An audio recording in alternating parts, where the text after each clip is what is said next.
All right.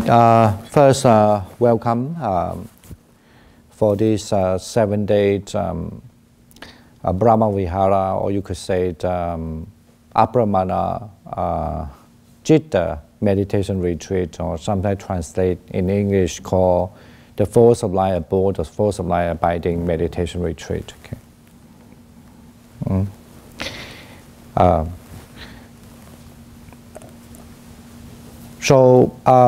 Because there are a few things I need to emphasize. First thing, it's, I don't know, I guess maybe you had to tell them about certain regulation here and so forth.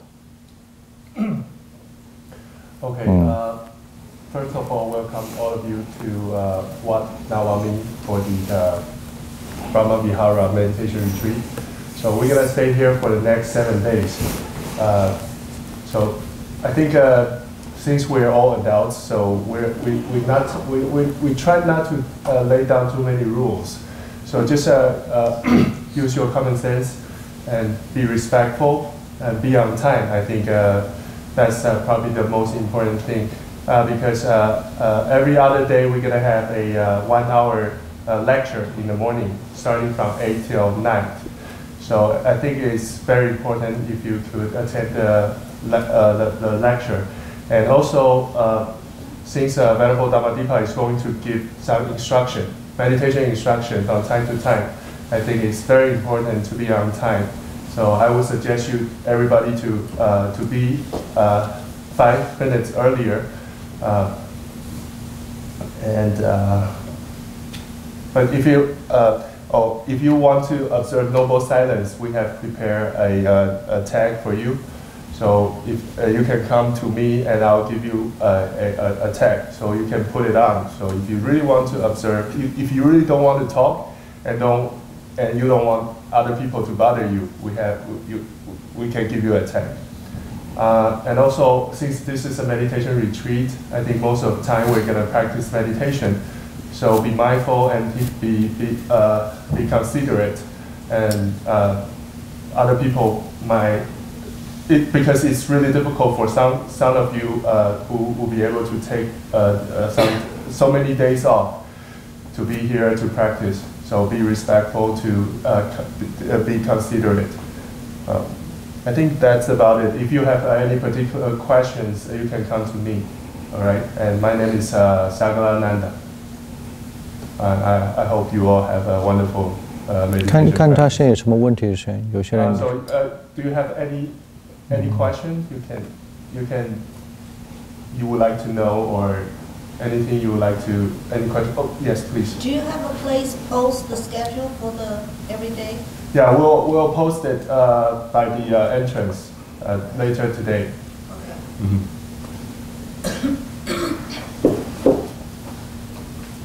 Anything else? 我有一个 suggestion， 就是 if they stay in the same room, maybe they should. You wouldn't say that, yeah. Okay, so since we got, I think most of people are going to share rooms with the others. You probably have another 2 to 3 roommates. So I would suggest you not to, just keep it quiet. And if you really want to talk, if anything really important you want to talk, just talk briefly. Just try to refrain from idle chatters. And how about it's like when they wake up, they should really look after each other? Oh, okay. So we're gonna wake up at 5 o'clock in the morning, 4:50. We have to be here at 5. We have to be here at 5. So the morning section start at 5. So just make sure that you'll be on time. Anyway, I will post the daily schedule by the entrance. So, but I think some of you might have already got the daily schedule. With the letter of acceptance. But anyway, so we'll post it so everybody will know exactly the time and place where you have to be.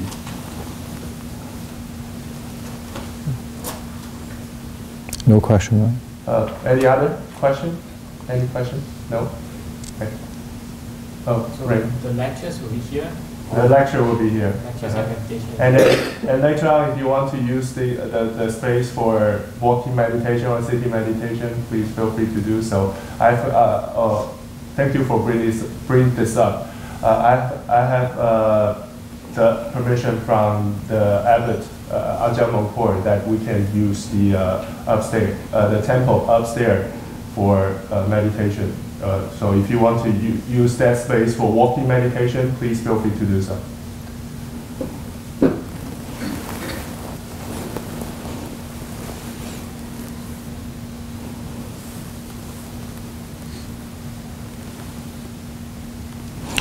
Okay, so I will take everyone to like the first time, particularly, I mean, for the posture of sitting, okay.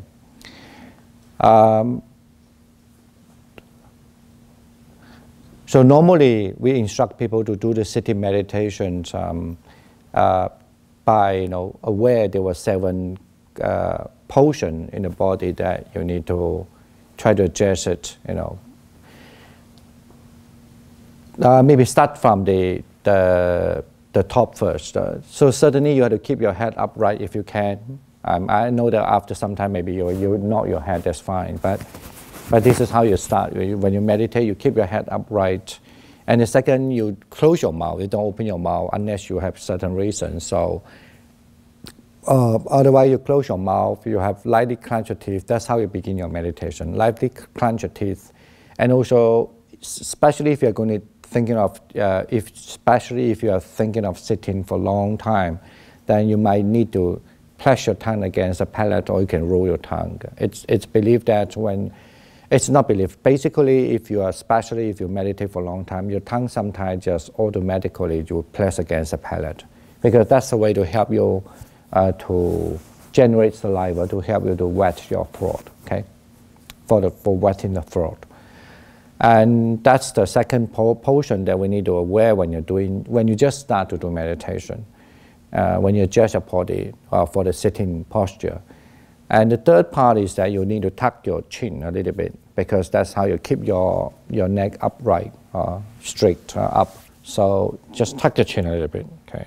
And usually after tucking your chin, you might just need to, kind of hold back, kind of like push back, push it backward a little bit, yeah. So don't just sit it like a chicken, okay? When we say chicken, that you sit this way. So just tuck your chin and just pull it back a little bit. So that's the third part.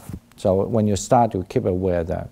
Well, I mean, you don't necessarily have to be very good at it, but it just usually is just general guidance for you how you do a sitting posture, so that if you really have a good habit, then it will not strain your body, And the fourth part is very important, actually, the fourth part to me, my understanding, is that you always aware that whether your shoulder drops, okay?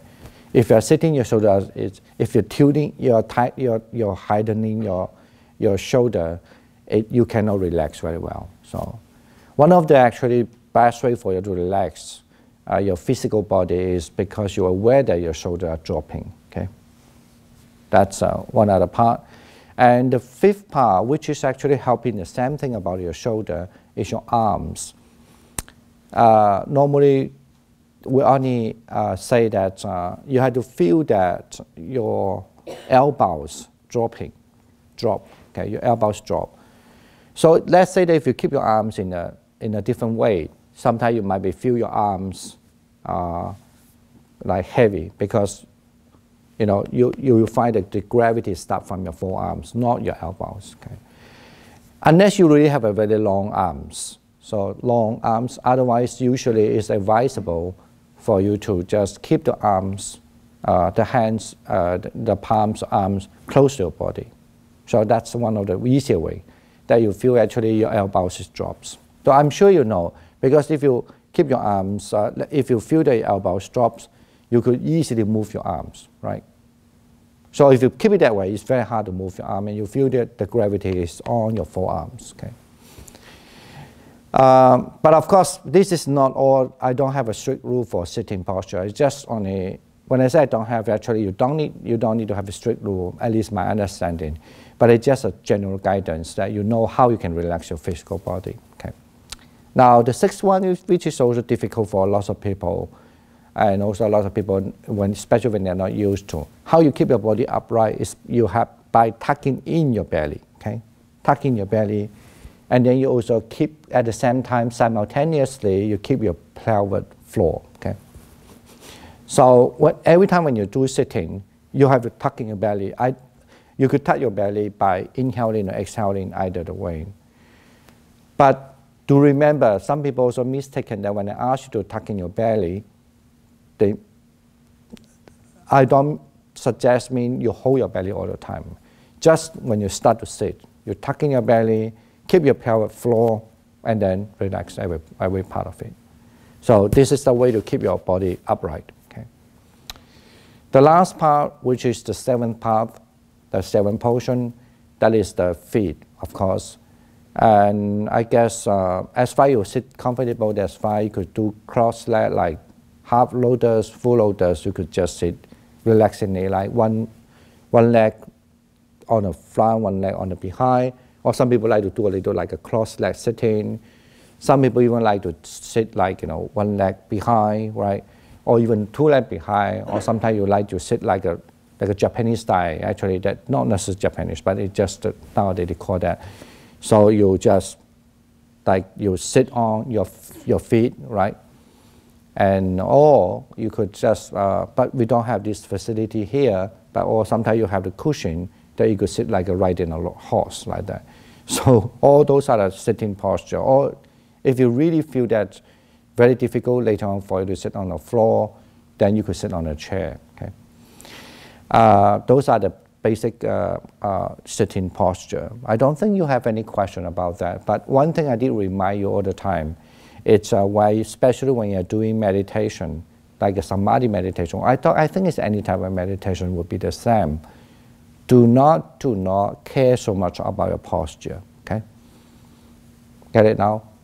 Always suggested many times to people, but I still see people still care so much. It's the same thing like, I teach you how to hold your pen, for example. Maybe there's a way to hold a pen. But when you really write something, doing something important, you don't have to remember how you hold your pen. You just got to write, something like that, same thing. Only when you really have time, when you finished your meditation, usually when you finish your meditation, usually we run the gong. The first time we ask you to back to anyway, we will tell you how, back to your meditation focused. And the second gong, that we run, we ask you to just to look at your body, okay? And then that time you could check your posture, whether you're doing all right. So check whether you relax after checking your relaxation, that you have done well, and then check your posture. Then every time if you just start to begin with sitting posture, adjust it well, and ending on meditation, you adjust it well, then you'll be fine. Okay. In between that time, if you can forget about your physical body, how your posture is about, the better you are. Okay, right? Get it now? Don't be like a little kid. Start to read a book on the table. You said, sit this way. Don't bend your head. Don't do this. Don't do that. Just start to read. But then the kid, if he start to overthinking about, am I sitting in the right posture? So that kid would never read a book. Okay, get it now? So, of course, we still have to guide the people how to sit. Like I learned driving in Boston actually long ago. So then this suddenly, when the first time you learn driving a car, they will teach you how to sit correctly, right on the seat. But if you really drive the car and you're looking about whether you're sitting all right or not, you have no way to drive a good car. Okay, it wasn't really the case. So because I say that again and again, because still I could see the people maybe later on they still adjust the body, adjust. Because why? They worry that if they don't sit in the right posture, their body is not going good and whatever. Many worry comes to them. Okay.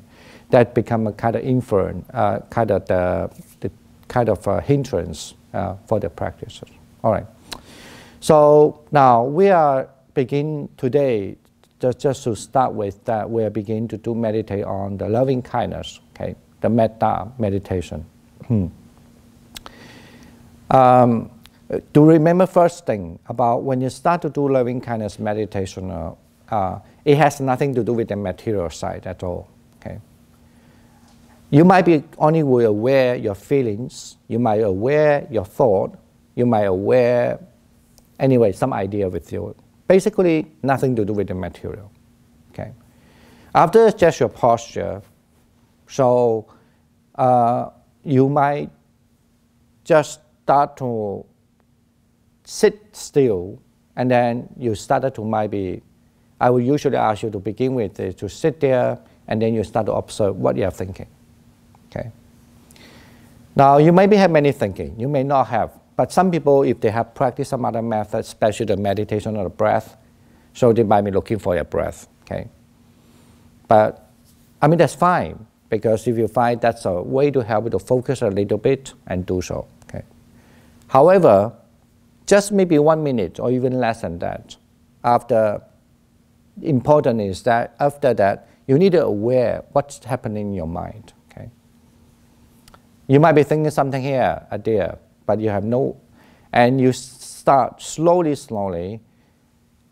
using the language, helping you to put away whatever you're thinking. The language that you need to remember by heart, first statement is, when I say the language that with the statement, the language is, or the statement is that first you need to remember by heart, you have to please use your own language. If English is your mother tongue, then you say, may I be free from animosity, free from animosity, free from animosity. Okay? Remember that? In Chinese is 願我無怨恨. If you are Cantonese, you have to speak Cantonese. 願我無怨, don't speak Mandarin. You might be arguing why. It makes difference. Anyway, I'm not going to explain that now.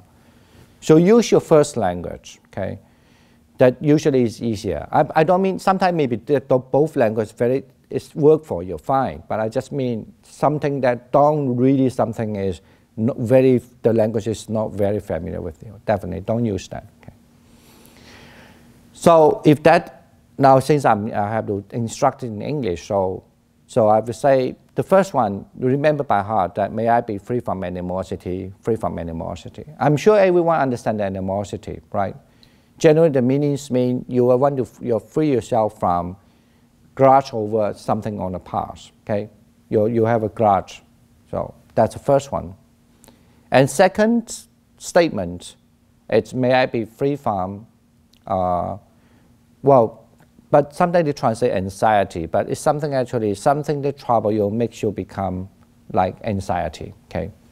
May I be free from anxiety, or you could say may I be free from suffering, but the suffering comes from the anxiety, okay?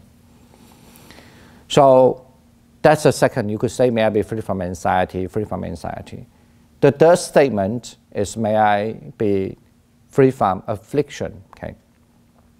Well, it's more kind of affliction, it means that may I be free from afflict suffering to myself or afflict suffering to others, and simultaneously afflict suffering to both, basically. So that's meant by affliction. Okay? And the fourth statement you remember, may I be happy, or you could say may I live happily. There are four. Okay? Remember that? One is that free from animosity, the second is free from anxiety or suffering, and the third is free from affliction, and the fourth one is may I be happy or live happily. Okay, remember, right? Okay. Now do remember, you do, even though you might have many thoughts come to your head, you first time you use a statement, may I be free from animosity, animosity, animosity, free from animosity, free from animosity. After some times, you don't hold on the language. Okay, when you find that the word free from animosity become a burden, actually, kind of like unnecessarily, because you could feel that your mind is like relieved. Your mind just feels very, well, actually, maybe some word maybe could say you feel there's a self-love over there. then you have to abandon the language. Okay, just stay with that kind of really tranquil, very how to say, there's a sweetness kind of feeling over there. Okay, stay with that kind of feeling. But on the time when you're practicing, you are not sure whether that is loving kindness to yourself, because you start with practice of loving kindness towards yourself. You're not sure about it. What you should do? You should repeat the statement again. May I be free from animosity and animosity. And you find actually give you the same impact or same result. And then you need to abandon language. Okay.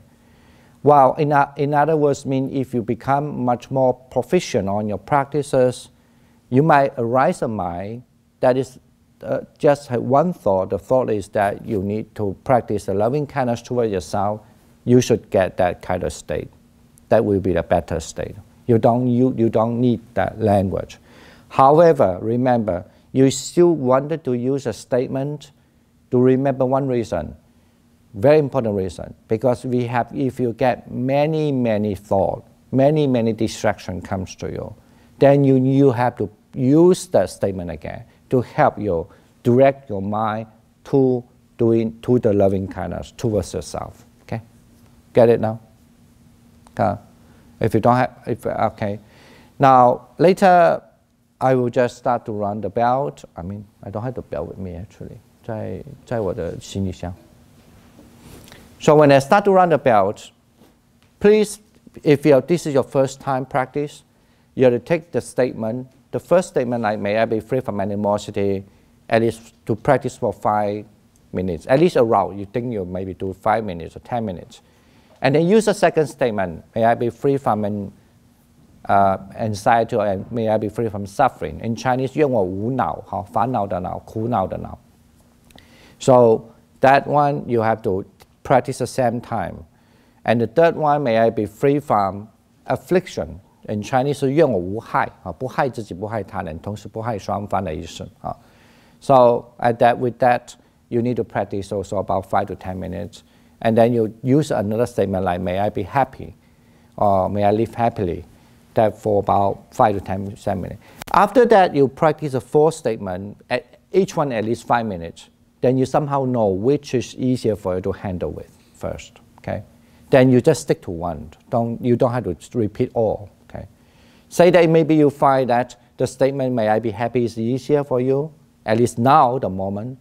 And then just use, may I be happy, be happy, be happy, may I be happy, be happy, like that. If you find, may I be free from affliction is easier, be free from affliction, free from affliction, like that.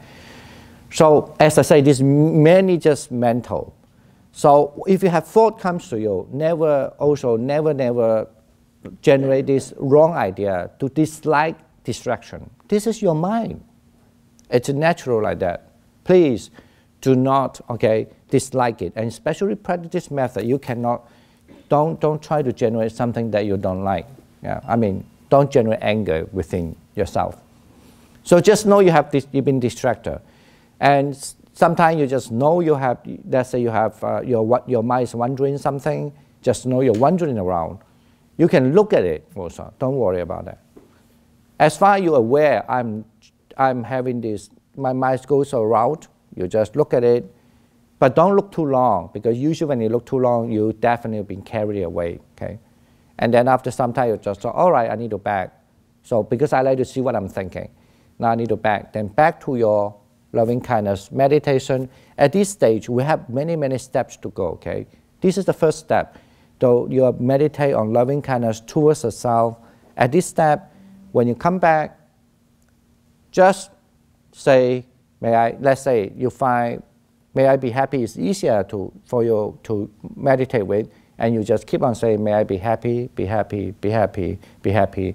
And then somehow, that statement will carry you, okay, with you, so that you feel really calm down.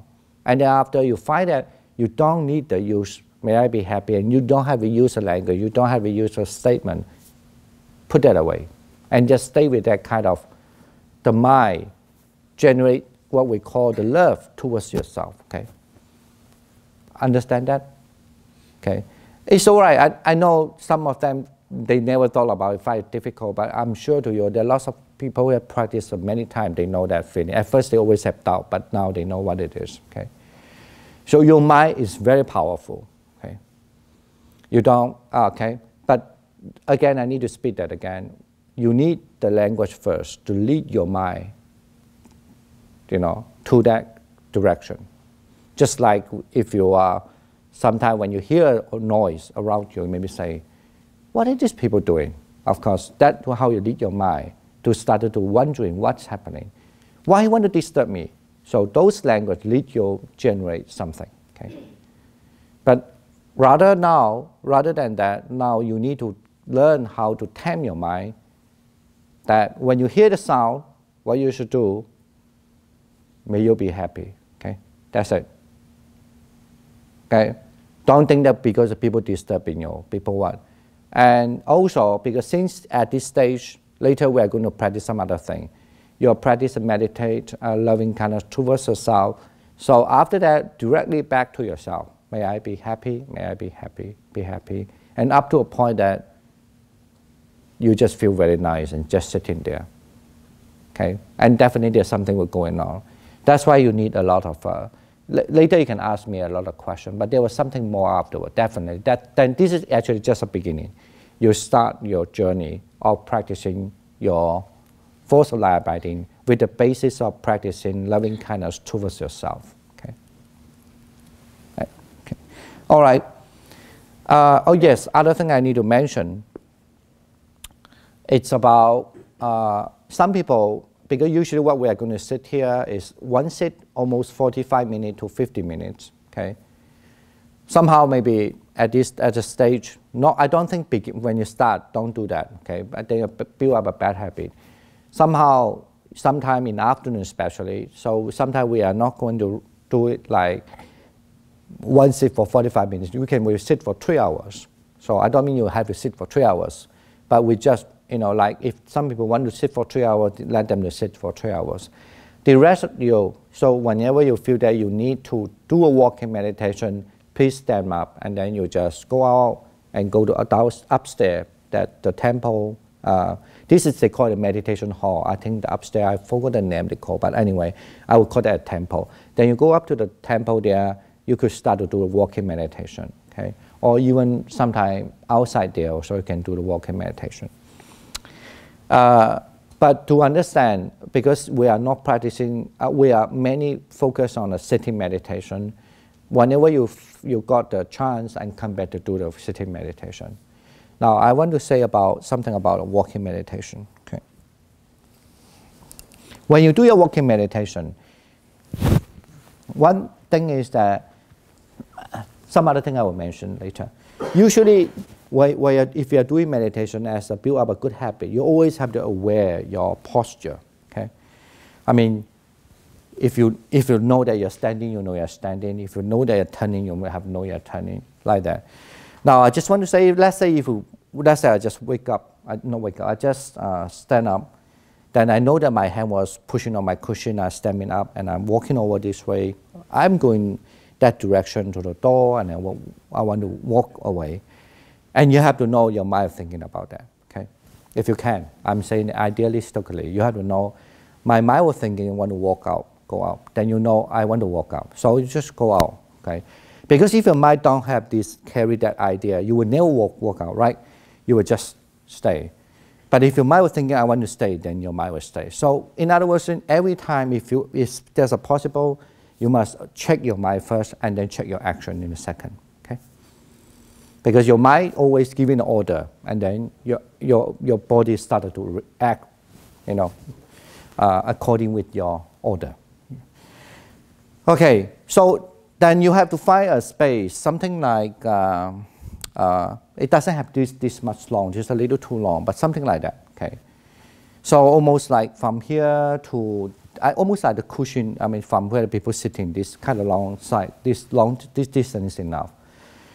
And the width is about almost like arms wide, or maybe a little half like that, if there's crowded place. But if there's a lot of space, and then you have almost like this kind of, this kind of wide, okay? Like almost like that, okay? Could you see here? So when you do walking meditation, as a beginner, I'm talking, because I'm going to instruct more and more later, but this is just always for just people to start, you know. So you have to find a line, and then you don't walk circumference, you just walk a line. And okay, let's say I want to walk, you must, of course, walking meditation means you have to aware you're walking. So just aware your footstep first, okay? So you could put your arms this way, you could put your arms this way, or this way, whatever. Important is the same thing, almost like you're doing your sitting meditation. Keep your body upright, you know, keep your head upright, and then also, very, very important, your shoulder drops, okay? Let it relax. And when you start to walk, usually you do that, you begin to know that I want to walk, okay? Otherwise you will never walk, you just stand. You must know that I'm walking. In other words, you begin to know that your mind is thinking want to walk. Then you start to walk. If this is a feet start to walk, you have to know this feet is walking. That's the first step. Very easy, okay? You don't have to deliberately walk very slow. As a beginner, always walk as how you normally walk. Let's say you normally walk this way, you just walk. But only difference is that because you need to keep aware on your feet. So in other words, mean if you walk too fast sometimes, like you normally, maybe it's very hard to keep aware your feet. So in order to help you to keep aware your feet, but in a relaxing way, just walk a little slower than your normal, I guess, and aware your feet, right, left, right, right there, okay?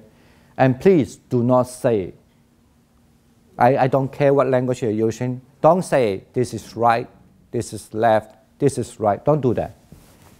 You just know this one, get it now?